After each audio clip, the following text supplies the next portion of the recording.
вице-премьер элге иш кылсынчы. Соц тармактын бир маселесин түшүнбөй туруп, жөн эле блогер жүгүрүп чыгып, тиге чакырык жасап атат. Кимдир бир элди бөлүп жарып салгандай. Кана элдин бөлүп жарылганы? Эл бөлүнүп жарылган жок. Кагылайын, кыргыз элинен айланайын. Эл бөлүнгөн жок. Элди бөлүп жарган, мо саясатты кылган ушул бийликтегилер болуп атат. Ошол вице-премьер элди бөлүп жарып атат. Чакырык жасап атат. Мен дайым адилеттикти айтам. Тарых үчүн айтып коелу. Бүгүн мүмкүн эл душманы көрөр. Мүмкүн бизди адилеттик айтканыбыз үчүн бүгүн бир кодулоолорго каларбыз, чыдайбыз.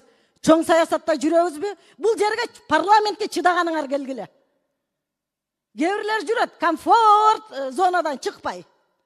Мамлекеттин майнасын алып атат. Ошонусуна курсан. Эл, кыргыз элинин шору. Эгерде биздин саясат таза болбосо, элдин шору.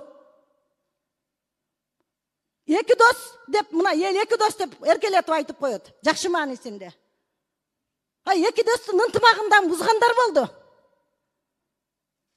Кана кимин камчы Кыдыршаевичтей чегараны чечүүдө мен ошол вице-премьерлерге айтар элем. Кыйын экенсиң, социалдык маселени биринчи орунга коюп койбойсуңбу? Президентке күйөр экенсиң, элге күйөр экенсиң. Бүт проблема социалдык маселелерде жылган